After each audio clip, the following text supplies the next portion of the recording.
사랑하고 축복합니다. 사랑하고 축복합니다. 주님 주신 말씀은 사무엘하 21장 1절로 14절입니다. 교독하겠습니다. 제가 먼저 읽겠습니다. 다윗의 시대에 년분년 3년 기근이 있으므로 다윗이 여호와 앞에 간구하며 여호와께서 가라사대 이는 사울과 피를 흘린 그 집을 인함이니 저가 기브온 사람을 죽였음이니라 하시니라.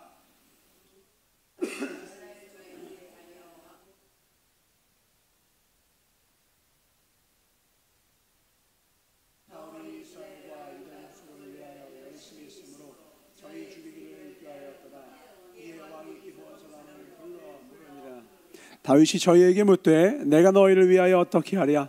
내가 어떻게 속죄하여야 너희가 여호와의 기업을 위하여 복을 빌겠느냐?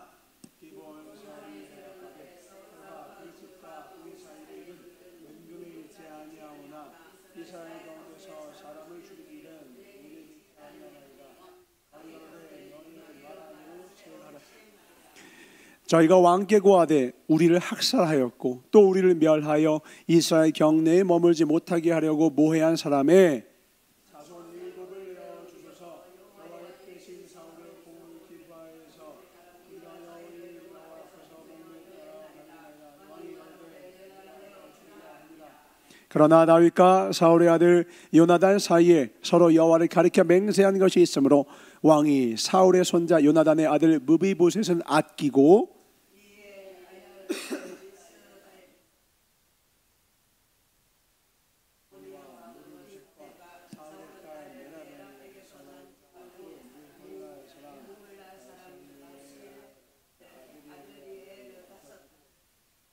저희를 기브온 사람의 손에 붙이니 기브온 사람이 저희를 산 위에서 여호와 앞에 목매어 달매 저희 7사람이 함께 죽으니 죽은 때는 곡식 베는 처음 날 곧 보리 베기 시작하는 때더라.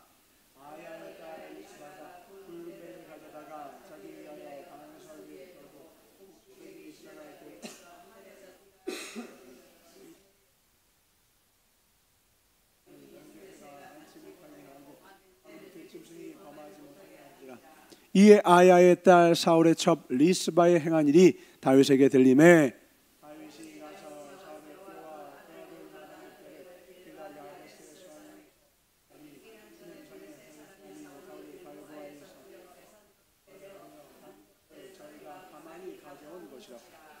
다윗이 그곳에서 사울의 뼈와 그 아들 요나단의 뼈를 가지고 올라오매 사람들이 그 달려 죽은 자들의 뼈를 거두어다가 다같이 사울과 그 아들 요나단의 뼈와 함께 베냐민 땅 셀라에서 그 아비 기스의 묘에 장사하되 모두 왕의 명대로 쫓아 행하니라. 그 후에야 하나님이 그 땅을 위하여 기도를 들으시니라. 아멘. 한국대 봅니다. 요한복음 4장 23절 말씀입니다. 시작. 아버지께 참으로 예배하는 자들은 신령과 진정으로 예배할 때가 오나니 곧 이때라. 아버지께서는 이렇게 자기에게 예배하는 자들을 찾으시느니라. 아멘. 오늘 말씀의 제목을 함께 나눠보겠습니다. 같이 읽어볼까요? 시작. 소비자 되지 말고 예배자 되라. 다시 한번요. 소비자 되지 말고 예배자 되라 라는 말씀으로 하나님의 말씀을 선포하겠습니다. 제가 한번 여쭤보겠습니다. 교회에서 교회 봉사를 많이 하는 건 좋은 일입니까? 나쁜 일입니까? 당연히 좋은 일입니다. 교회에서 성가대를 열심히 하는 건 좋은 일입니까? 나쁜 일입니까? 좋은 일이죠. 반주하고 하나님을 위해서 막 찬양하고 그런 찬양단에 드는 건 좋은 일이에요? 나쁜 일이에요? 좋은 일이에요. 그런데 가끔가다 아주 희한한 일이 있어요. 어떤 일이냐? 봉사를 열심히 하던 분이 어느 날 믿음 떠나고 교회를 떠나요. 찬양을 열심히 하던 그 지체가 어느 날 분명 그렇게 눈물 흘리면서 막 두 손 들고 찬양했던 그 지체가 교회 떠나고 믿음을 떠나버려요. 성가대도 마찬가지고요. 그런 일들이 왕왕 있어서 제가 그분들의 모습들을 어느 날은 유심히 보게 되었어요. 왜 그렇게 열심히 했던 봉사했던 분들이 교회를 떠나고 하나님을 떠나고 믿음을 떠나고 찬양했던 그들이 하나님 앞에 그렇게 헌신 봉사했더니 그들을 왜 떠나는가 가만히 지켜보니까 그분들이 예배자가 되기 전에 자기들의 정체성을 봉사자, 찬양단, 성가대로 가지고 있을 때 그분들이 넘어지더라고요. 그게 무슨 말이냐? 내가 봉사자야 라고 하면 이거는요, 자부심이에요. 자부심. 내가 이 교회에서 20년을 봉사했어. 그러면 그건 자부심이거든요. 이거는 언뜻 보면 야, 정말 오랜 시간 또 얼마나 수고하고 아름다웠는 거 박수를 칠 모습이지만 하나님 앞에서는 이거보다 위험한 시한폭탄이 없어요. 왜냐하면 이게요, 자기의 의의가 되거든요.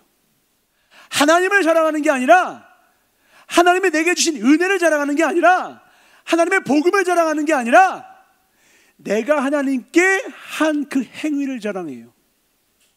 받은 은혜가 비교할 수 없을 만큼 큰데 그 은혜가 이렇게 자기 의와 자기 자부심이 큰 사람 눈에는 어느 순간 보이지 않게 되더라고요. 그래서 내가 봉사한 그 봉사를 누가 시비를 걸어, 내가 이만큼 봉사했는데 야, 너 나보다 오래 봉사했어? 하면서 다툼과 분쟁을 일으키다가 시험 들어서 떠나고요. 어떤 교회에서는 막 반주를 쳐요. 내가 10년을 봉사했어. 근데 어떤 전공자가 더 잘하는 사람이 와서 그 사람이 그 자리에 딱 꿰차는 순간 시험 들어서 떠나요. 내가 10년을 여기서 했는데, 내가 여기서 10년을 쳤는데 나보다 잘한다고 그걸 바꿔쳐? 그럼 교회 떠나요. 왜요?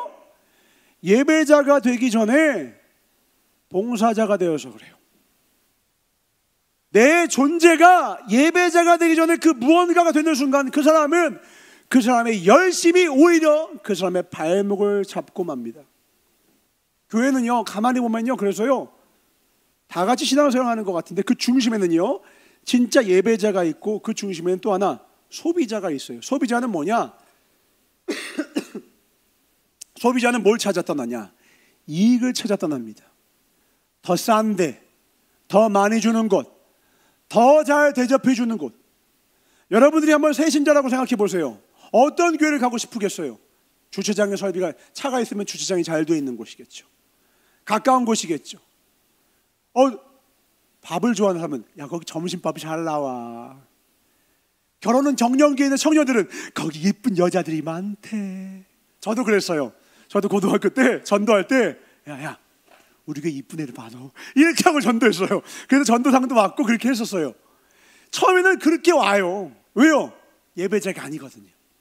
믿음이 아직 없거든요. 그러니까 뭘 찾아 떠나요? 이익을 찾아 떠나는 거예요. 아나바다 운동을 교회에서 하는 건 뭐예요? 나눠주면서 오게 하는 거예요. 왜요? 처음에 그들은 예배자가 아니거든요. 그들은 하나님을 알지 못하거든요. 아는 거 뭐예요? 눈에 보이는 유익만 보여요. 그것밖에 몰라요. 그러니까 그걸 줘서라도 어떻게든 교회를 끌고 오는 거죠. 지난주에 우리 주영이가 한 명을 전도해서 왔어요. 어떻게 해서 전도해 왔냐 했더니 이 아이가 주영이 집을 들락날락 하는데 그 아버님이 물어보는 거예요. 너 교회 다니냐? 예, 다녀요. 너 어떻게 교회 다니냐? 예, 그 교회 가면 5,000원 줘서 가게 됐어요. 이러는 거예요. 그러니까 아버님이 그러는 거예요. 야, 너 내가 10,000원 줄 테니까 우리 교회 올래? 그래서 주영이 아버님이 10,000원 주고 데려온 거예요. 그러니까 이 아이가 지난주 왔는데 이거 괜찮더라고. 예배도 잘 드리고 또 계속 보기로 했어요. 그리고 뒤에서는 용돈도 받고. 새신자는 이게 있어야 돼요. 왜요? 이들은 뭐가 없어요? 누굴 몰라요? 아직 하나님을 몰라요. 이들은 소비자예요. 이익을 찾아서 떠납니다. 교회가 크기가 어떻지? 나에게 주는 게 뭐가 있지? 내게 유익이 되는 것이 무엇인지? 그렇게 시작을 하는 거예요. 그를 뭐라고 할 필요가 전혀 없어요. 우리도 그렇게 왔습니다. 아멘. 복 주셔서 왔고 은혜 주셔서 왔습니다. 그런데 하나님은 우리가 장성한 믿음에 이르기를 원하신다는 겁니다. 아멘이십니까? 말씀 한 군데 봅시다. 에베소서 4장 13절부터 16절입니다. 우리가 다 하나님의 아들을 믿는 것과 아는 일이 드디어 하나가 됐어요. 그러면 온전한 사람을 이루어서 그리스도의 장성한 분량이 충만한 데까지 우리가 이르게 되는 일이니 시작. 이는 우리가 이제부터 어린아이가 되지 아니하여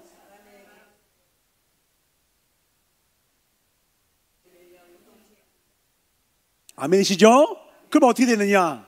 그 다음부터는 어린아이 같이 유혹, 이익 따라 하는 게 아니라 어떻게 하냐? 오직 사랑 안에서. 뭐라고요? 오직 사랑 안에서. 예배자가 움직이는 그 유일한 동기는 하나예요. 뭐냐? 사랑으로 움직입니다. 하나님이 주신 그 은혜와 사랑 때문에 움직이는 게 예배자거든요. 그럼 어떻게 되느냐?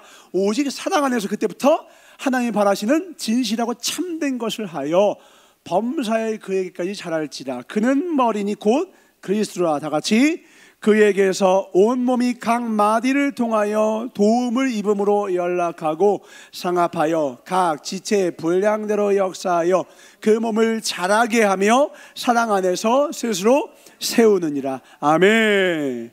하나님이 이렇게 우리 키우시는 거예요. 처음은 어린아이 같은 모습을 봤지만 오직 사랑 안에서 참된 것을 하며 서로가 서로를 사랑하는 그 도움을 입고 서로 연락하고 서로 하나님의 사랑의 통로가 되는 그 과정을 통하여서 그 분량대로 각 지체에 하나님 주신 그 은혜대로 사랑의 역사를 그대로 행함을 통하여서 우리가 자라서 우리 스스로가 스스로 서기 시작하는 거예요.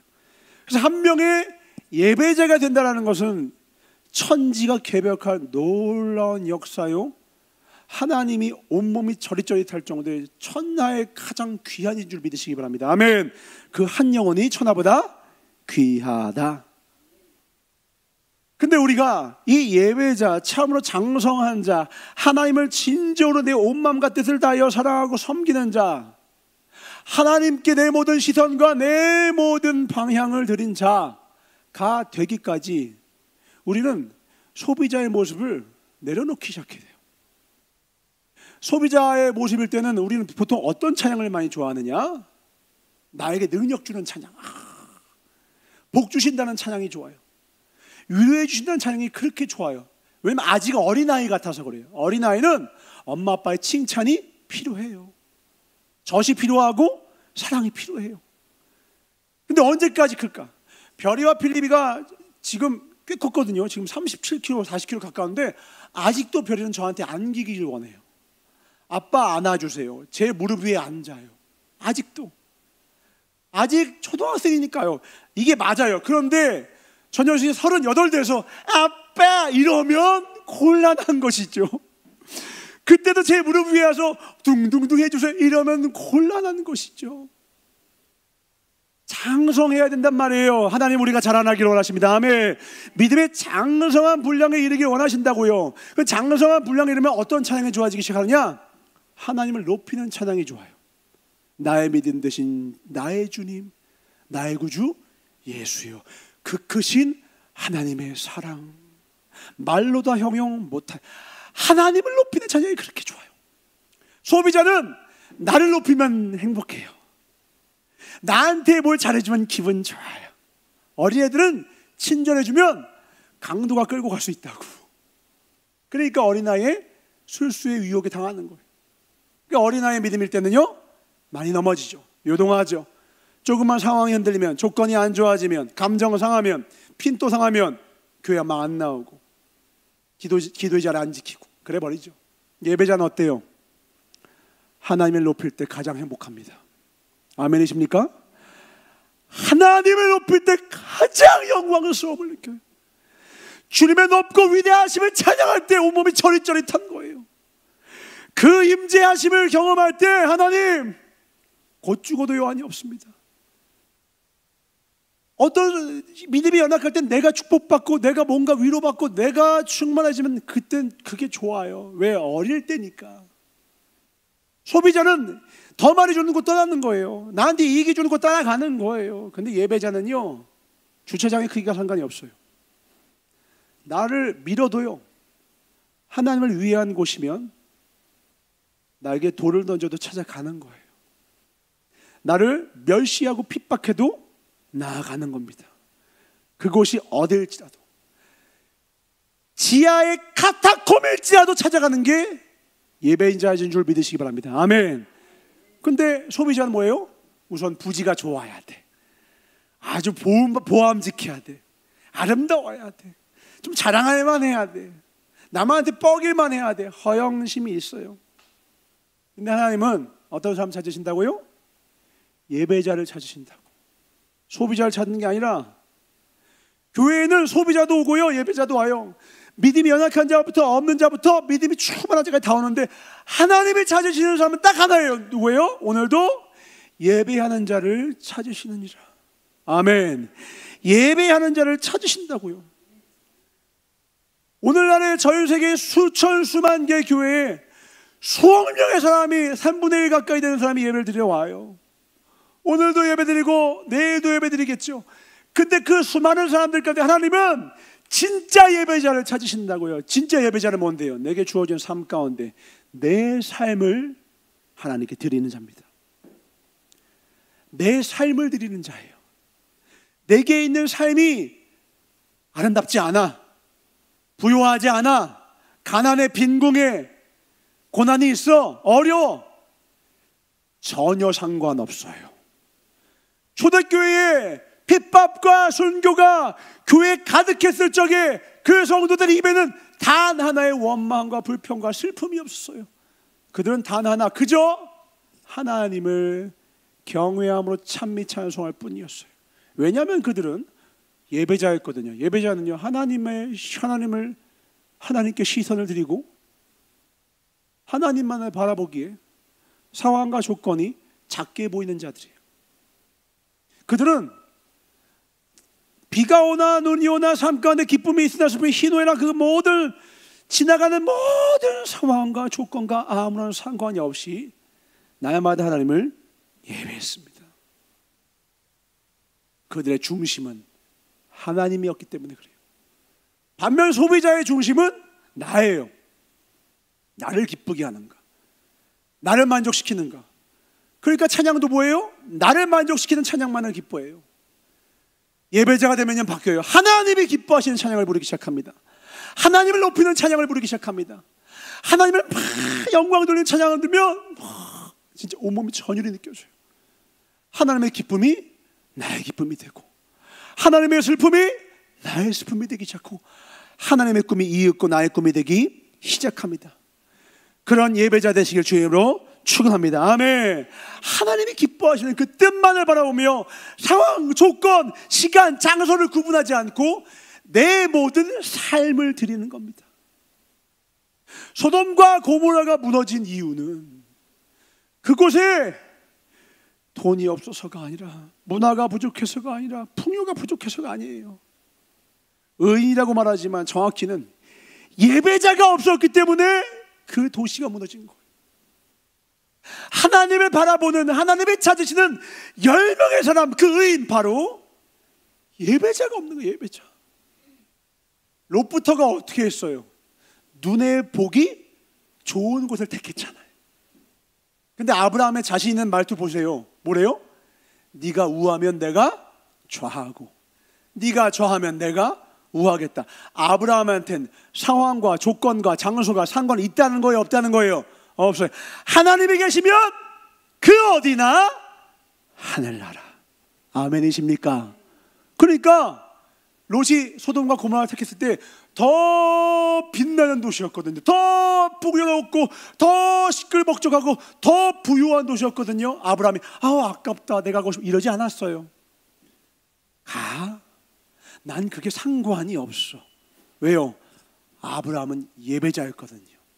롯은 이미 눈에 보기에 좋은 것을 택한 순간부터 그는 예배자가 아니라 소비자인 거예요. 나를 만족시키는 것, 나에게 부요를 갖다 줄 곳, 풍요함을 줄 곳. 그러니까 롯이 결혼한 아내 보세요. 천사가 그를 데리고 딱 재앙해서 구원을 해주는데도 불구하고 뒤를 돌아보지 말아라 하는데 두고온 금가락지 생각에 뒤를 돌아보잖아요. 유유상종이라. 롯이 먼저 눈에 보기 좋은 것을 따라가니까 그런 아내 만나서 그런 가장 이루어서 하나님의 구원을 이루고 싶어도 재앙길 가는 거예요. 나는 어떤 사람입니까? 오늘 우리가 자문자 답해보자는 거예요. 나는 과연 하나님 앞에 소비자입니까? 아니면 예배자입니까? 나는 나를 만족시킬 때 은혜 받았다 합니까? 아니면 나는 하나님을 기쁘시게 할 때 감사합니다, 찬미 찬송합니까? 예배자 되길 주임을 축원합니다. 10명이면 도시가 구원을 얻어요. 부산이, 이 대도시가 부산교회가 있어서 구원받길 주로 축원합니다. 아멘. 예배자 돼야 돼요. 한 가정에 한 명의 예배자가 서면 그 가정에 있는 모든 자가 핍박을 주고 어려움을 주고 손가락질하고 내가 아무리 사랑하고 섬겨도 그것을 두 눈으로 대우해 주지 않더라도요, 끝없는 하나님의 사랑으로 말미암아 예배자로 했으면 그 가정은 구원을 얻습니다. 왜냐하면 하나님은 예배자를 통하여 되시기 때문에 그래요. 하나님은 그래서 오늘도 예배자를 찾으세요. 예배자는 하나님과 연결된 사람이요, 하나님만의 중심이며 하나님만이 기준이며 하나님의 뜻만을 가장 사모하는 존재이기 때문입니다. 오늘도 주기도문 외울 거예요. 주기도문 앞에 뭐라고요?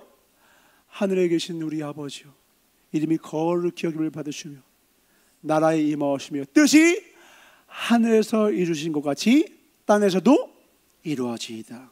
어떻게 이룰 건데요? 예배자를 통해서 이루십니다.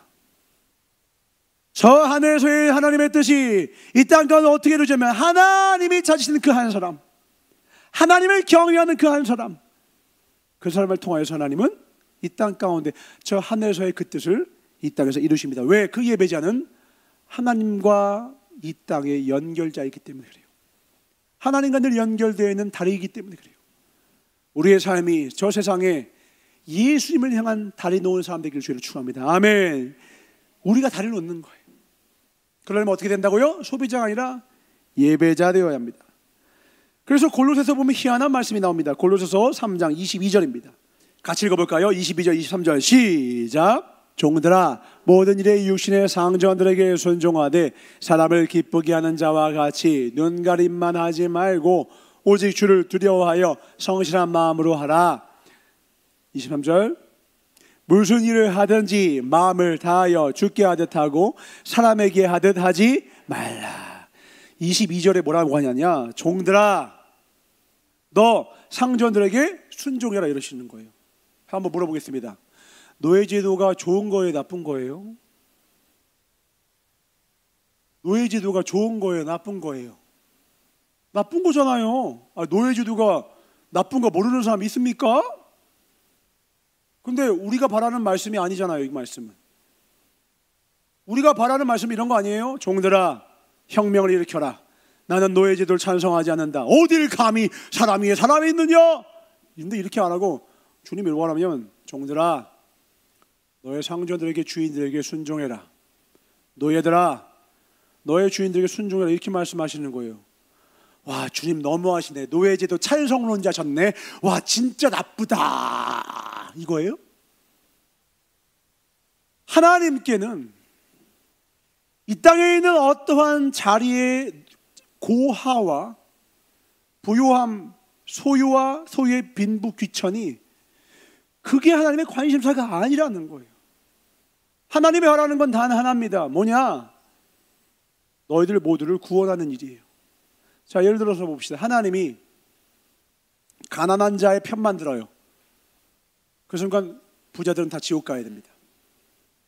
반대로 부자들의 편을 드는 순간 하나님은 가난한 자를 다 지옥에 보내셔야 돼요. 근데 하나님은 우리가 잘 알다시피 하나님은 온 인류의 구원자이십니다. 아멘이십니까?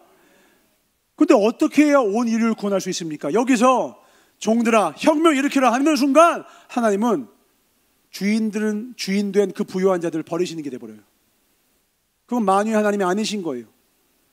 그럼 하나님은 이 말씀을 주시면서 그러면 그냥 어쩔 수 없어, 그냥 살던 데서 살아, 이렇게 말씀하시면 체념하며 살라, 그렇게 말씀하시는 건가요? 그게 아니라는 거예요. 그 힌트가 23절입니다. 뭐라고 하느냐? 23절 무슨 일을 하든지 마음을 다하여 누구에게 하듯 해라?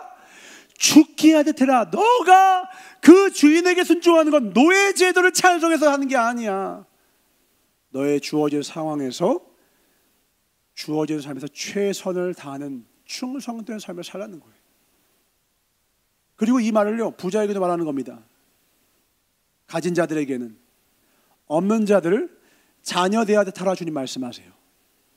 근데 이게 우리의 상식에서는 어려운 일이에요. 왜요? 노예에겐 당한 게 있어서 분노의 대상이고 주인 입장에선 없는 놈이기 때문에 이상한 놈이랑 나랑 무슨 같아요? 성질을 안다고. 근데 하나님은 이들을 하나로 묶으시기 위해서 진실을 우리에게 말씀하시는 거예요. 그게 뭡니까? 예배자만 알고 있는 진실 단 하나입니다. 뭐예요? 이 땅에, 이 세상의 모든 사람 가운데 선한 사람이 있다 없다? 하나도 없다. 예수 앞에 서라. 너가 하나님 앞에 서봐라. 예배자는 사람 앞에 서는 사람이 아닙니다. 하나님 앞에 서는 사람입니다. 아멘이십니까? 하나님 앞에 서는 순간 누가 돼요? 나는 예수의 보혈의 피가 없으면 안 되는 죄인이 되는 거예요. 예수의 보혈 피가 없으면 안 되는 주인이었던, 노예였던, 가난했던, 부유했던, 학벌이 좋든 나쁘든 다 똑같이 한 종류의 사람이 됩니다. 누구예요? 죄인입니다. 그렇게 하나님은 모든 온 인류를 하나로 묶으시고 그 묶은 온 인류를 뭐 하시는 거예요? 구원하시는 거예요. 그래서 교회에서는 좋은 도덕과 윤리, 모범 이런 것만을 너무 강조하면 안 돼요. 그러면 그렇지 못한 사람들을 배척하게 돼요. 윤리 도덕은 아름답죠. 매너가 있고 품위가 있죠. 근데 그것만을 강조하면 교회에서 그걸 갖추지 못한 사람들이 예수의 구원을 맛보지 못하게 됩니다. 교회는 모범적인 자, 윤리와 도덕이 기가 막힌 자를 찬양하면 안 돼요. 그건 아름다움에서 끝나요. 인본주의는 아름다움 그 이상을 우리에게 선사하지 못합니다. 그러나 복음은 우리를 구원케 합니다. 복음만이 영혼을 구원해요. 우리의 감정과 마음을 풍요롭게 하고 기분 좋게 하는 것, 그건 그때뿐이에요. 그건 그때뿐이라고 해요. 진짜 영혼의 구원은 오직 예수의 피밖에 없습니다. 아멘. 오직 예수의 보혈의 피 외에는 우리를 구원할 수 있는 게 없다라는 거예요. 그래서 사도 바울이 이렇게 말합니다. 골로새서 3장 11절입니다. 시작. 거기는 헬라인과 유대인이나 할례당과 무할례당이나 야인이나 스구디안이나 종이나 자유인이 분별이 있을 수 없나니 오직 그리스도는 만유시요 만유 안에 계시니라. 아멘. 하나님 앞에 차별이 있다 없다? 없다. 자유인이냐 노예나 주인이냐 차별 없어. 너의 인종 검은색이든 하얀색이든 중간 색깔이든 야리까리한 색깔이든 아무 상관이 없어요. 배웠든 못 배웠든 하나님 앞에 서면 다 똑같아요. 예수님 없으면 망할 존재예요.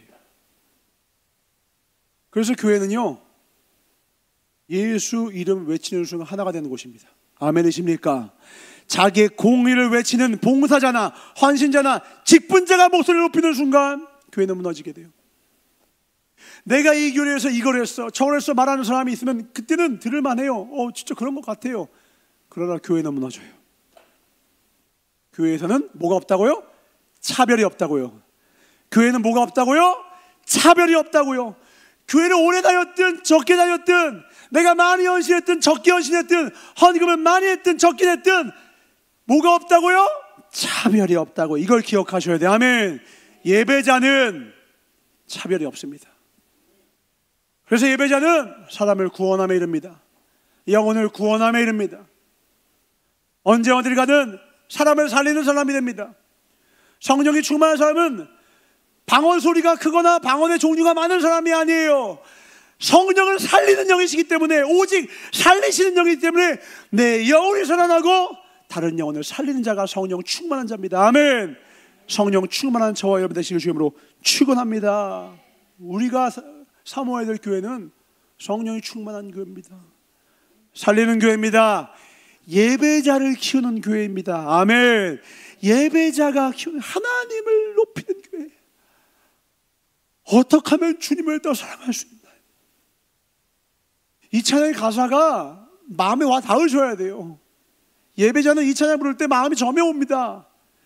소비자는 지루한 찬양일 수 있지만 예배자에는 이보다 더 큰 놀라운 찬양이 없어요. 왜냐하면 예배자는 그 하나님의 놀라운 은혜를 맛봤거든요. 그 보혈의 피가 없으면 안 될 죄인임을 너무나도 자각하고 있기에, 주님 없으면 단 한순간도 살 수가 없어요 고백하는 자이기에, 하나님의 은혜가 없으면 도무지 살 수가 없는 자이기에 하나님만을 바라보고 하나님의 은혜 안에 거하고 그 은혜로 말미암아 살아가니까, 악행을 하는 자가 있어요? 무례한 자가 있어요? 그러면 그 사람의 겉에 보이는 모습을 보는 게 아니라 이 모습을 저렇게 이끈 그 죄성을 가졌었던 나와 그럼에도 불구하고 나를 사랑해 주셨던 하나님이 보이기 시작하는 거예요. 그래서 정죄를 할 수가 없는 거예요. 그 사람을 뭐라고 할 수가 없어요. 그 사람을 보면 내가 보이고 나를 사랑하신 하나님이 보여요. 그런 나도 사랑하신 하나님이 보이는 거예요. 그거 괜찮아 그 찬양 그 한번 찾아보세요. 제가 최근에 은혜 받은 한 노래 찬양이 있는데 뭐냐면 한 어머님이 계신데 자기 딸이 있어요. 내 딸이 ADHD예요. 그게 뭐가 많이 들어보셨을 거예요. 뭐냐면 집중을 못하고 뇌가 조금 어느 부분이 좀 고장이 나서 정신이 보통 상만하는 게 아니에요. 그러니까 예를 들어서 같이 러닝하러 가자 그러면 러닝을 하다가 갑자기 킥보드를 타고 어딜 가버려요. 차를 시동을 딱 걸고 주체할 수가 없어가지고 브레이크 잡았다가 엑셀 밟았다가 막 하고 둘 다 확 눌렀다가 꽝꽝 밟아버려. 아주 그냥 사고 뭉치 딸이에요. 수능을 보러 가야 되는데 수능도 안 보고 오고 막 말썽을 막 피우는 거예요. 그 당사자 한번 보여주겠습니까? 랄랄이라는 친구. 랄랄 한번 띄워보세요. 사진 한번. 그러니까 이 딸이 너무 사고를 치는 거예요. 그러니까 사고를 치면 솔직히 어떻게 감당합니까? 부모 혼을 낼 수밖에 없잖아요. 그렇게 해서 돈도 어마어마하게 깨지고 집안도 망가지고 아주 걱정 근심을 많이 해서 많이 혼을 냈지만 마지막에는 끝에는 늘 하는 말이 뭐냐? 괜찮아 그럴 수 있어. 너의 이 실패와 이 실수까지도 하나님을 사용하실 거야. 이 말을 계속하는 거예요. 그래서 이 성인 ADHD를 가지고 있는 그 정상적인 사진 있는 걸 보여주십시오. 그 성인 ADHD 가진 사람이 가지고 있는 가장 큰 감정이 뭐냐? 죄책감이래요. 나 같은 사람 존재하면 안 돼. 나는 늘 사고뭉치야. 나는 늘 문제를 일으켜. 그러니까 늘 위축이 돼 있고 늘 괴롭고 자기 자신에 대해서 자기 자신을 좀 싫어하는 마음, 자신을 미워하는 마음이 가득해질 수밖에 없는 게 이 특징을 가진 사람인데 이 어머님이 늘 얘기하는 거야. 아니야, 괜찮아 그럴 수 있어. 넌 존재만으로 기쁨이야. 하나님이 너를 가장 귀하게 쓰실 거야. 이 얘기를 계속 해줘. 근데 부모님도 솔직히 어금니를 꽉 깨물고 하는 거죠. 너무 괴로우니까. 그렇게 해서 만든 찬양이 이겁니다. 앞에 1절만 들어봅시다. 아주 가사가 재밌어요. 이런 식으로 이 딸을 키운 거예요. 근데 이 딸이 노래하다 실패하고 뮤지컬 배우도 실패하고 다들 실패했는데 몇 년 전에 이 친구가 자기의 그 산만함을 가지고 이제 유튜브를 하는 거예요. 아프리카 TV를 하는 거예요. 결론만 말하면 지금은 200만 유튜버가 됐어요. 그래서 어마어마한, 그래서 큰 부를 갖다 줘서 집이 지하 단칸방에 살았는데 지금은 잘 살게 됐는데 이 딸 덕분에 잘 살게 된 거예요. 그러니까 이 딸이 이 어머님한테 감사를 할 수밖에 없어요. 지금의 나를 만든 건 누구예요? 엄마인 거예요. 그 신앙 고백인 거예요. 근데 이 엄마가 마음은 타 들어가는 거예요. 그냥 날린 돈만 수십억이래요. 이 딸이 그냥 집안이 풍비박산 나고, 근데 끝에 뭐라고요? 괜찮아, 그럴 수 있어. 존재만으로 기쁨이야. 넌 그 실패를 통하여 하나님이 너를 사용하실 거야. 이 얘기를 수만 번을 반복한. 지금은 자랑이 돼서 얼마 전에 새롭게 와서 나오더라고. 이 어머님이 이 딸을 이렇게 키웠습니다. 그래서 어머님은 목회자가 되셨고 딸도 전도사가 됐어. 둘째 딸은 전도사가 되고 이 첫째 딸은 이렇게 이러고 있어요. 그래서 지금도 아주 왕성하게 활동하면서 하나님을 찬양하는 거예요. 우리의 삶 가운데 하나님이 역사하시는 삶의 현장은 바로 어떤 곳이냐? 사고뭉치 딸과 함께 있는 그 장소입니다. 그 딸 때문에 괴로운 그 장소가 예배 장소예요. 거기엔 나를 만족시킬 것이 아무것도 없거든요. 그때 뭘 붙드는 거예요? 하나님의 뜻을 붙드는 겁니다. 아멘. 거기서 그 사고치는 딸을 보는 게 아니라 하나님을 바라보는 거예요. 내가 먼저 고백하지 않으면 못 견딜 정도로 괴롭죠. 부서진 차만 해도 몇 개고 죽을 뻔도 하고, 그러니까 어머니가 걱정돼서 잠을 못 이루는 그 수많은 별 해는 밤. 근데 끝끝내 그러나 실패도 사용하시는 하나님이 계셔. 그 하나님이 너를 지으셨어. 하나님은 실수가 없으시기 때문에 하나님은 가장 선한 길로 인도하실 거야. 입을 꽉 깨물고 고백하는 거예요. 험한 말 나올 것 같은데 끝까지 견디는 거예요. 유라야, 너희 안에 하나님이 있니 없니? 하나님이 계시잖아. 끝까지 견디는 거예요. 그랬더니 결국 이 딸이 일어나는 거예요. 그래서 저는 너무 정신한만해가지고 이 유튜브를 안 봐요. 근데 이 스토리를 알고 나니까 너무 은혜가 되는 거예요. 이 어머니가 바로 예배자인 겁니다. 말 잘 듣는 자녀에게 칭찬하고 고맙다, 사랑한다는 거 누가 못해요? 그건 예배가 아니에요. 그건 예배자가 아니에요. 그건 하나님께 아무런 기쁨이 되지 않아요. 사랑할 만한 자를 사랑하는 것이 무슨 사랑이냐? 예수님이 직접 말씀하시잖아요. 언제 하나님 영광 받으십니까? 사랑할 수 없을 때 없는 그 자를 어금니 꽉 깨물고 무릎이 낙타 무릎 대고 주여 아버지 목에 빗줄 팍 세고 그냥 술 취한 사람처럼 기도할 정도로 부인나 때문에 괴로웠던 한나처럼 기도하며 버티며 아버지 주님 없으면 저 죽어요 깨꼬닥 이러면서 기도함으로 버티고 믿음으로 버티고 하나님의 뜻대로 살고 그 뜻을 입으로 선포하고 눈에는 보이지 않지만 당장 내 눈에 보이지 않지만 믿음의 눈으로 아버지의 뜻을 붙들고 살아갈 때 그 하나님 반드시 우리의 삶 가운데 역사하신다는 것입니다. 아멘. 열매를 맺게 하신다는 것입니다. 아멘. 그 하나님을 만나시길 주의 이름으로 축원합니다. 만약에 말 잘 듣는 둘째 딸만 사랑하고 사고뭉치 첫째 딸을 버렸다면 지금의 영광은 없었을 거예요. 둘째 딸은 공부도 잘하고 말도 잘 들어서 엄마의 길을 따라서 지금 목회자 길 따라오고 있거든요. 근데 어머니는 차별이 없었어요. 유라야, 너를 부르신 하나님의 뜻이 있어. 첫째 딸 이름이 유라거든요. 너의 그 ADHD도 하나님이 사용하실 거야. 너의 그 연약함도 사용하실 거야. 괜찮아. 그래서 어머니와 둘이 만담하는 영상 보잖아요. 얼마나 깔깔깔깔 웃긴지 몰라요. 실수하고 실패해도 서로 깔깔깔깔깔깔깔깔깔깔 정죄가 없어. 깔깔깔깔 너무너무 재밌어. 막 사고 쳐서 막 돈을 수십억을 날리는 애 있었거든요. 그거 가지고 막 성질내다가도 깔깔깔깔깔 건강 잘 챙겨라. 저는 사람의 눈은 이해가 안 돼. 왜 그러냐? 이분들은 하나님을 바라보는 거예요. 하나님의 눈으로 바라보지 않으면 우리는 절대로 이 땅의 일을 초월을 못해요. 잘해봐야 착한 사람이에요. 잘해봐야 윤리 도덕적인 사람이에요. 근데 하나님은 그 세계를 넘어선 은혜의 세계, 하나님의 그 은혜를 경험한 자가 살아가는 그 은혜의 세계, 차별이 없는 세계, 그 감사와 영광으로 존재하는 세계를 하나님 우리에게 맛보게 하시기를 원하신다는 겁니다. 그곳으로 나아가기를 주를 축원합니다. 아멘. 이 땅에서 살아가는 사람들이 잘해봐야 인광 보여, 잘해봐야 뿌린들을 거둔다는 그 말뿐이에요. 그건 불교에도 있고 다른 종교에도 다 있어요. 십자가만 말하는 게 뭐예요? 우리가 아직 죄인 되었을 때예요.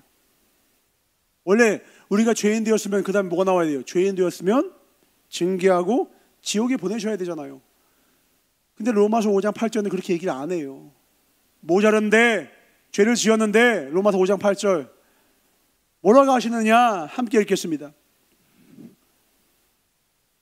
시작. 우리가 아직 죄인 되었을 때에 그리스도께서 우리를 위하여 죽으심으로 하나님께서 우리에게 대한 자기의 사랑을 확증하셨다라고요. 언제 사랑을 확증하냐? 언제 사랑이 증명되었다고요? 우리가 죄인 되었을 때라고요. 말 잘 들었을 때가 아니에요. 제가 전도사로 부름받아서 열심히 사역할 때가 아니라요. 제가 호랑방탕할 때, 제가 마음으로 하나님을 떠났을 때, 하나님 원망했을 때, 하나님 어디 있냐고 제가 외쳤을 때, 제가 의심한 도마같이 살았을 때가 있었거든요. 주님 어디 있냐고 울부짖었을 때, 괴로움을 외쳤을 때, 그때도 하나님은 변함없이 우리를 위하여 죽으심으로 당신이 우리에 대한 사랑을 확증하셨느니라. 아멘. 이게 예배자입니다. 예배자는 상황을 초월해요. 사람을 초월합니다.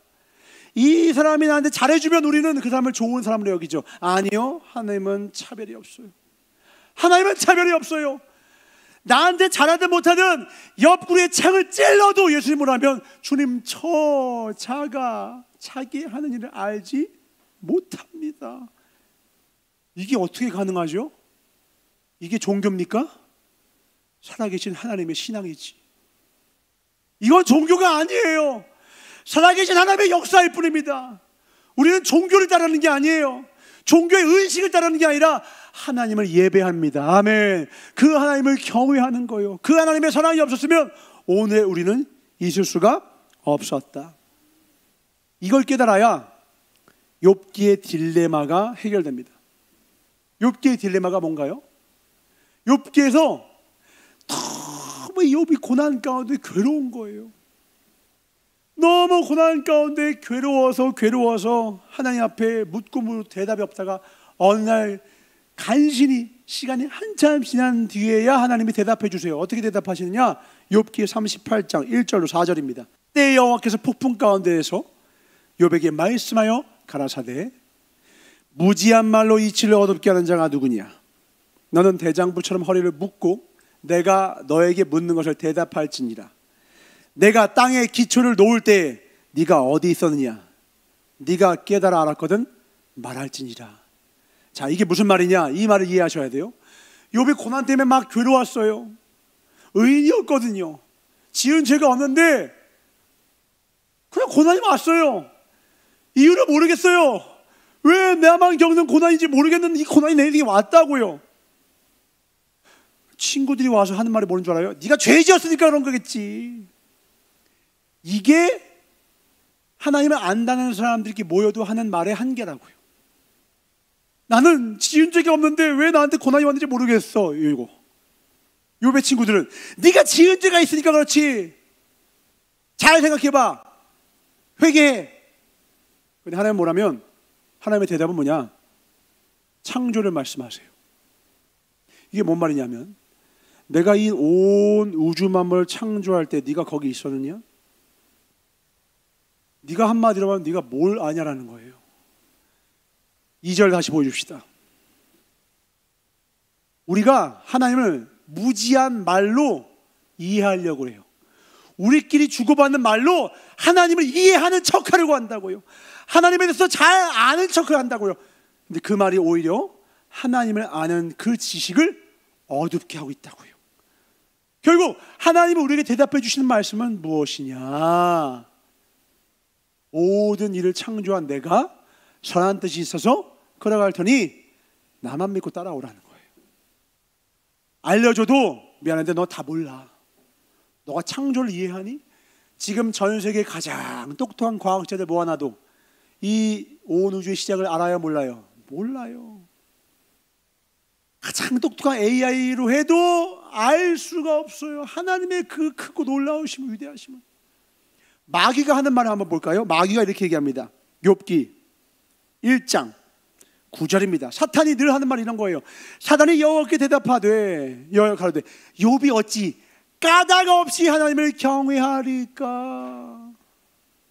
뭐가 없이요? 까닭 없이. 마귀의 논리는 뭐냐면 저 사람 예배 잘 드리는 건요, 하나님 까닭이 있어서 그래요. 까닭이 있어야지만 예배해요. 그러니까 저거 가짜잖아요. 저거 한번 시험해 보시죠. 다른 말로 저거 예배자인 척하지만 저거 소비자예요. 복 주니까 움직이잖아요. 복 걷어보세요. 저거 하나님 원망할걸요. 근데 욥이 흔들렸어요? 안 흔들렸어요? 안 흔들리니까 주님이 이렇게 말씀하십니다. 2장 3절 시작. 여호와께서 사단에게 이르시되 내가 내 종 욥을 유의하여 보았느냐? 그와 같이 순전하고 정직하여 하나님을 경외하며 악에서 떠난 자가 세상에 없느니라. 내가 나를 격동하여 까닭 없이 그를 치게 하였어도 그가 오히려 자기의 순전을 굳게 지켰느니라. 아멘. 우리 인생에 이렇게 까닭 없이 우리를 칠 때가 있다니까요. 욥도 그렇게 쳤어요. 근데 욥은 어떻게 했어요? 고난의 이유를 묻는 게 아니라 그저 하나님을 예배했어요. 고난을 이기는 방법이 뭔지 아십니까? 하나밖에 없습니다. 그냥 하나님을 예배하는 것입니다. 아멘. 오직 하나님을 예배하는 거예요. 그거 외에는 이길 방법이 없어요. 그래서 욥이 회개합니다. 어떻게 회개하는지 아십니까? 욥기 42장 1절로 6절입니다. 회개가 우리가 하는 회개랑 달라요. 교독합니다. 욥이 여호와께 대답하여 가로되 주께서는 무소 불능하시오며 무슨 경영이든지 못 이루실 것이 없는 줄 아오니 무지한 말로 이치를 가리는 자가 누구니까? 내가 스스로 깨달을 수 없는 일을 말하였고 스스로 알 수 없는 일 없고 헤아리기 어려운 일을 말하였느냐. 아는 척했다 이겁니다. 4절 시작. 내가 말하겠사오니 주여 들으시고 내가 주께 묻겠사오니 주여 내게 알게 하옵소서. 내가 주께 대하여 귀로 듣기만 하였었더니 이제는 눈으로 주를 배옵나이다. 6절 시작. 그러므로 내가 스스로 하나하고 티끌과 제 가운데서 회개하나이다. 아멘. 지금 욥의 회개가 어떤 잘못에 대한 회개입니까? 그게 아니에요. 살인 저질러서가 아니에요. 욕심 회개하는 게 아니에요. 뭘 회개하는 거예요? 내가 하나님을 몰라봤다고요. 하나님을 제대로 알지 못했었다고요. 내 마음대로 알지도 못하면서 아는 척 헤아리는 말로 내가 하나님을 재단했다고요. 예배자는 하나님을 재단하지 않아요. 그저 예배할 뿐입니다. 왜냐하면 인간의 그 어떤 지혜로도 하나님을 다 이해하고 담을 수가 없기 때문에. 우리의 주머니가 아무리 커도 이 지구를 담을 수가 없듯이 그 크신 하나님의 사랑과 은혜와 놀라우신 측량할 수 없는 그 뜻은, 선하신 그 뜻은 우리가 이해할 수 없으니 믿고 따라가면 됩니다. 아멘. 믿고 따라가면 되는 거예요. 입을 닫고 믿고 따라가는 겁니다. 모든 상황 속에서. 아멘. 어떤 상황 속에서도 이해할 수 없어도 내 딸이 사고쳐, 몰라, 그냥 사랑하는 거예요. 저 사람이 사고쳐, 어떤 상황이 어려워져, 몰라, 덮고 감사하고 기도하고 찬양하며 나아가는 겁니다. 아멘. 내가 할 수 있는 것은 오직 감사와 기도. 아멘. 이것밖에 없다라는 겁니다. 이것만을 하고 따라가기를 주님으로 축원합니다. 아멘. 하나님은 영이시니 예배하는 자는 오직 신령과 진정으로 예배하셔야 돼요. 육체의 한계 때문에 하나님을 착각하거나 오해하시면 안 돼요. 육신 때문에 하나님을 오해하시면 안 된다고요. 하나님이 영이시기 때문에 영과 진리로 하나님께 나아가셔야 돼요. 초월하셔야 됩니다. 상황과 조건과 환경과 내 모든 감정과 느낌을 초월해서 천지를 창조하신 그 하나님께 나아가셔야 돼요. 상상해 보세요. 천지를 창조하시는, 인간이 도무지 이해할 수도 없고 측량할 수 없는 이 온 우주 만물을 창조하신 그 현장 속에 우리가 있었더라면 우리가 가히 측량할 수 없는 그 하나님의 그 높고 위대하심을 찬양하지 않을 수 없을 거예요.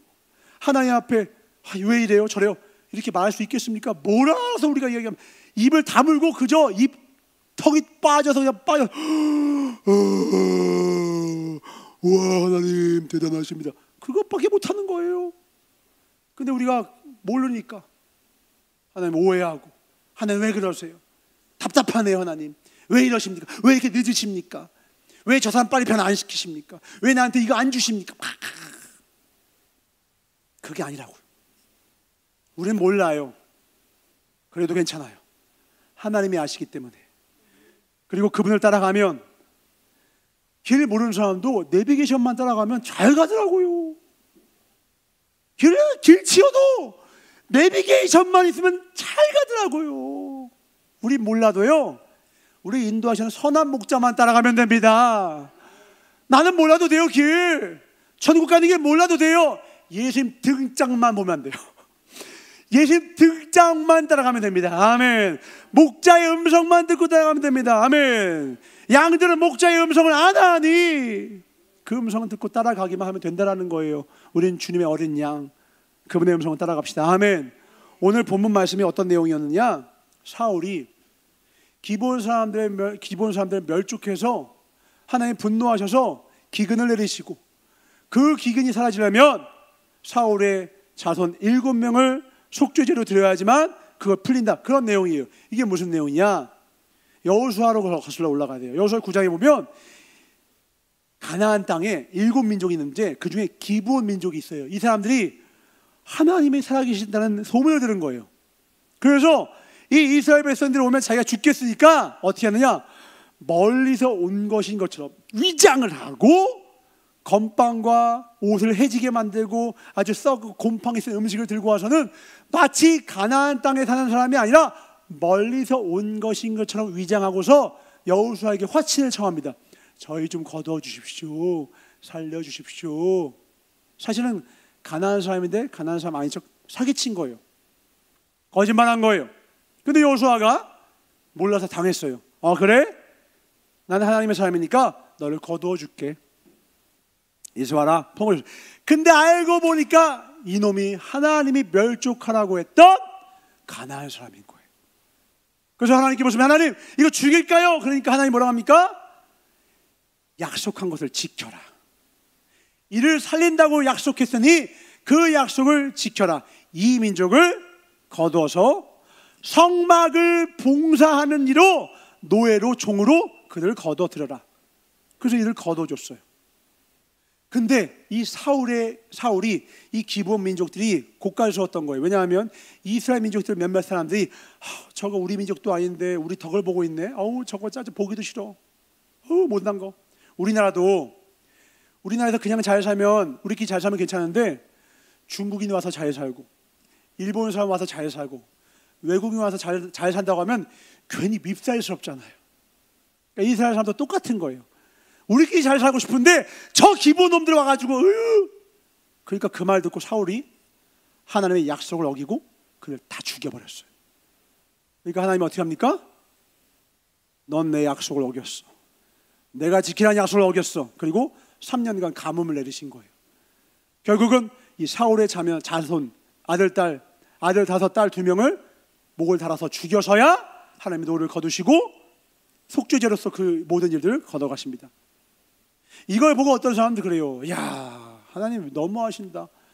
그래도 왕이었고 하나님의 기름 부은 자의 자손들을 그렇게 해하면서까지 저 기본 사람들 위하시네. 참 너무하신다 이래요. 왜냐하면 기본 사람들은 어떠한 것도 잘한 일이 없이 그냥 속여서 구원을 얻었거든요. 사기쳐서 목숨을 건졌거든요. 약속의 민족이 아니거든요. 근데 그들을 구원했다고요. 누가요? 하나님이요.